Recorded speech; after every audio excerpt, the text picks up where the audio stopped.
مرنے سے 40 دن پہلے کیا ہوتا ہے؟ موت سے 40 دن پہلے انسان کے جسم میں خاص نشانیاں ظاہر ہونے لگ جاتی ہے۔ جب بندے کا اس دنیا کو چھوڑ کر جانے کا وقت آتا ہے تو بعض روایات کے مطابق موت سے 40 دن پہلے حضرت عزرائیل علیہ السلام اس بندے کے پاس تشریف لاتے ہیں۔ بسم اللہ الرحمن الرحیم۔ محترم ناظرین، ایک روایت کے مطابق حضرت عزرائیل علیہ السلام حضرت یعقوب علیہ السلام کے پاس تشریف لائے۔ حضرت یعقوب علیہ السلام نے پوچھا، کیا تم میری روح قبض کرنے کے لیے آئے ہو یا مجھ سے ملاقات کرنے کے لیے آئے ہو؟ تو ملک الموت نے عرض کیا، اے اللہ کے نبی، میں روح قبض کرنے کے لیے نہیں آیا بلکہ آپ سے ملاقات کے لیے آیا ہوں۔ حضرت یعقوب علیہ السلام نے فرمایا، ٹھیک ہے، لیکن جب تم میری روح قبض کرنے کے لیے آؤ تو کوئی قاصد میری طرف لازمی روانہ کر دینا، کوئی پیغام میری طرف لازمی بھیج دینا۔ تو ملک الموت نے کہا، میں جب آپ کی روح قبض کرنے کے لیے آؤں گا تو اس سے پہلے 2 یا 3 قاصد آپ کی طرف روانہ کر دوں گا اور وہ آپ کو اطلاع کر دیں گے۔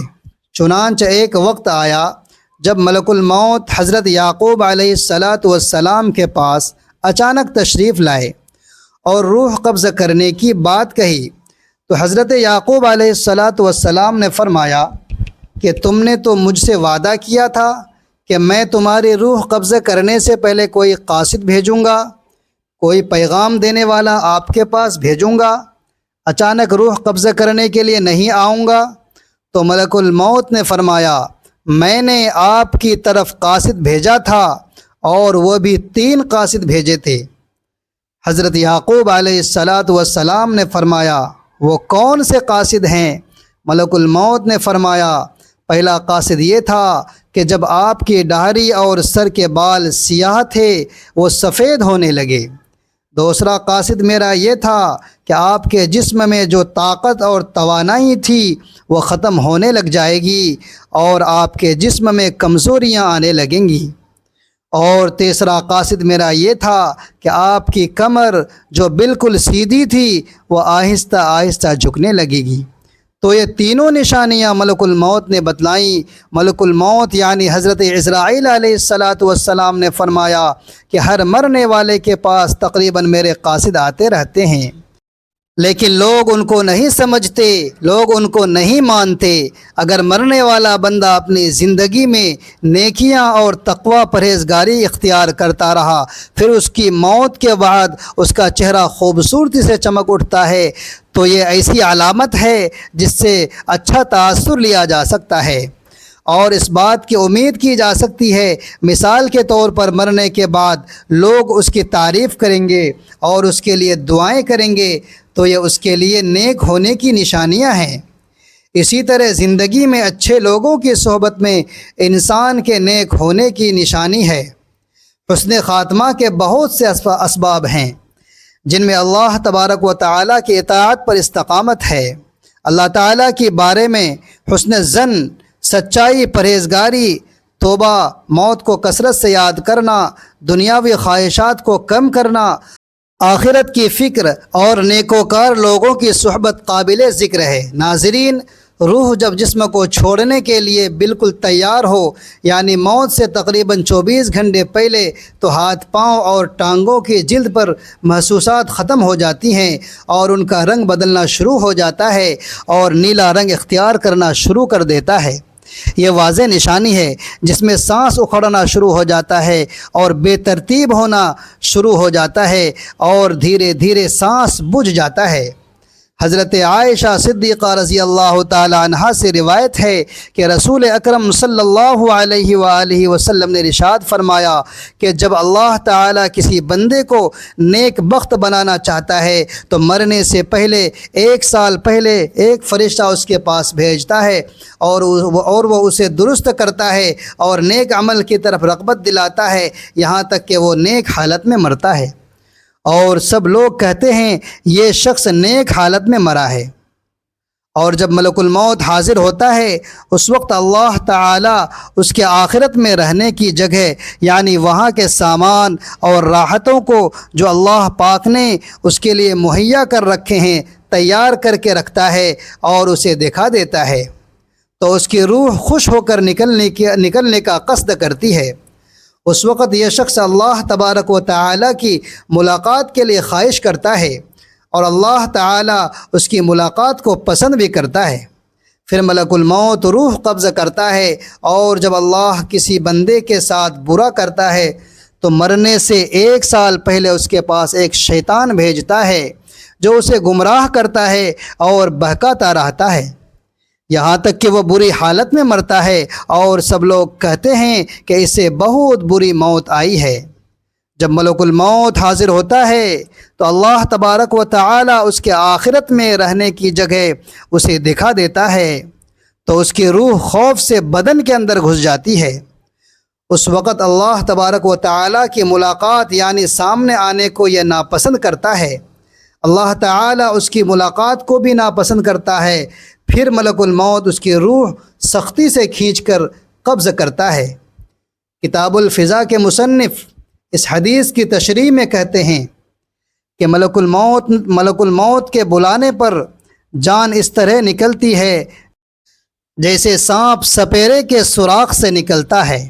مومن اور کافر دونوں کے جسم سے روح نکلنے کی حالت یکساں ہوتی ہے، فرق صرف یہ ہے کہ مومن کی جان خود بخود نکل کر جانا چاہتی ہے اور کافر کی جان جسم کے اندر واپس جانا چاہتی ہے۔ حضرت جابر رضی اللہ تعالی عنہ سے روایت ہے کہ میں نے رسول اکرم صلی اللہ علیہ وآلہ وسلم کو وفات سے 3 دن قبل یہ کہتے سنا کہ تم میں سے جو کوئی بھی مرے تو اس حالت میں مرے کہ وہ اللہ تبارک و تعالی کی نسبت اچھا گمان رکھتا ہو، اللہ تعالی کے پاس اعمال صالح لے کر جائیں۔ بس اس کا مفہوم یہ ہوا کہ اعمال صالح کی پابندی اس قدر کریں کہ مرتے وقت حق تعالی کے ساتھ حسن ظن پیدا ہو جائے۔ حضرت انس رضی اللہ تعالی عنہ نے فرمایا کہ رسول کریم صلی اللہ علیہ وسلم نے ارشاد فرمایا کہ دیکھو تم میں سے جو کوئی مرے وہ اس حالت میں مرے کہ وہ اللہ تبارک و تعالی اللہ پاک کی نسبت اچھا گمان رکھے، کیونکہ اللہ تبارک و تعالی سے اچھا گمان رکھنا جنت کی قیمت ہے، یعنی جس کو حق تعالی سے حسن ظن پیدا ہوگا وہ جنت میں چلا جائے گا۔ روایت میں ہے کہ حضرت عمر فاروق رضی اللہ تعالی عنہ نے فرمایا کہ رسول کریم صلی اللہ علیہ وآلہ وسلم نے فرمایا کہ جب اللہ تعالی کسی بندے کو درست رکھتا ہے اسے شہد جیسی خوشگوار چیز دیتا ہے، یعنی اعمال صالحہ اور اخلاق حسنہ کی توفیق عطا فرماتا ہے۔ صحابہ نے پوچھا کس طرح شینی کرتا ہے؟ آپ نے فرمایا مرنے سے پہلے نیک کام کرتا ہے یہاں تک کہ اس کے پڑوسی اس سے خوش ہو جاتے ہیں۔ حضرت سلمان فارسی رضی اللہ تعالی عنہ سے روایت ہے کہ میں نے رسول کریم صلی اللہ علیہ وآلہ وسلم کو یہ فرماتے ہوئے سنا کہ میت کو موت کے وقت پیشانی سے اگر پسینہ آئے، آنکھوں سے آنسو آئے اور ناک کے سوراخ کشادہ ہوں تو یہ اللہ کی خاص رحمت ہے جو اس پر نازل ہوتی ہے۔ گلے میں سے ایسی آواز نکلنا جیسا کہ جوان اونٹ کا گلا گھونٹنے سے آواز آتی ہے اور اس کا رنگ بد رنگ ہو جائے اور منہ سے جھانک نکلے تو یہ اللہ کا عذاب ہے۔ ناظرین گرامی، اللہ تبارک و تعالی نے عرش کے نیچے ایک درخت پیدا کیا ہے، اس کے پتے تمام مخلوقات کی گنتی کے برابر ہیں، اس کا نام سدرۃ المنتہا ہے۔ جب بندے کی زندگی کی عمر ختم ہو جاتی ہے اور 40 دن باقی رہ جاتے ہیں تو حضرت عزرائیل علیہ السلام کے سامنے اس کا ایک پتا گر جاتا ہے، اس پر اس بندے کا نام لکھا ہوتا ہے۔ اس وقت تمام فرشتے اسے مردہ کہتے ہیں، یعنی مردوں میں شامل کر لیتے ہیں، اور وہ دنیا میں 40 دن تک زندہ رہتا ہے۔ جب 40 دن پورے ہو جاتے ہیں تو ملک الموت اس کے پاس آتا ہے اور اس کے سامنے بیٹھتا ہے۔ اس وقت بندہ اپنی موت کی تکلیف میں ہوتا ہے۔ جب ملک الموت کو دیکھتا ہے تو گھبرا کر پوچھتا ہے کہ تم کون شخص ہو اور تمہارا ارادہ کیا ہے؟ وہ کہتا ہے کہ میں ملک الموت ہوں۔ مجھے تمہاری روح قبض کرنے کا حکم ہوا ہے۔ یہ سن کر وہ منہ پھیر لیتا ہے اور آنکھیں کترا جاتا ہے۔ ملک الموت کہتا ہے کہ مجھے نہیں پہچانتا، کہ تو مجھے نہیں پہچانتا؟ میں وہ ہوں جس نے تیرے رشتہ دار اور تیرے ماں باپ کی روح قبض کی ہے، اور آج تیری روح قبض کروں گا۔ تو نے دنیا کا حال کیسا دیکھا؟ بندہ کہتا ہے میں نے دنیا کو بے وفا اور مکار پایا۔ پھر اللہ تعالیٰ کے حکم سے دنیا اس کے پاس آئے گی اور کہے گی اے نافرمان، تو نے اپنے رب کی کس قدر نافرمانی کی ہے اور کس قدر تو نے گناہ کیے۔ تمہیں نصیحت کی گئی اور بہت ساری باتیں تم نے سنی، لیکن تم نے جانا کہ ہم دنیا میں ہمیشہ رہیں گے۔ یاد رکھو میں تجھ سے اور تیرے اعمال سے بیزار ہوں۔ پھر اس کا اعمال اس کے سامنے آئے گا اور کہے گا نافرمان، تو نے ناحق طریقے سے مجھے حاصل کیا اور تو غریب اور مسکین پر خرچ کرتا تو آج تیرے کام آتا۔ روایت میں ہے کہ جب آدمی کی زبان بند ہو جاتی ہے، 4 فرشتے اس کے پاس آتے ہیں اور سلام کرتے ہیں۔ پہلا فرشتہ آتا ہے، وہ سلام کے بعد کہتا ہے اے اللہ کے بندے، اللہ نے مجھے تیری روزی پر موکل کیا تھا۔ میں نے تمام زمین پر چپا چپا چھان مارا، مگر تیری روزی کا ایک لقمہ بھی کہیں نہ پایا۔ پھر دوسرا فرشتہ آتا ہے اور سلام کے بعد کہتا ہے اے اللہ کے بندے، میں نے تیرے پانی پر موکل تھا، میں نے تمام زمین پر چپا چپا تلاش کیا، مگر تیرے پینے کے لیے ایک قطرہ پانی کہیں نہ پایا۔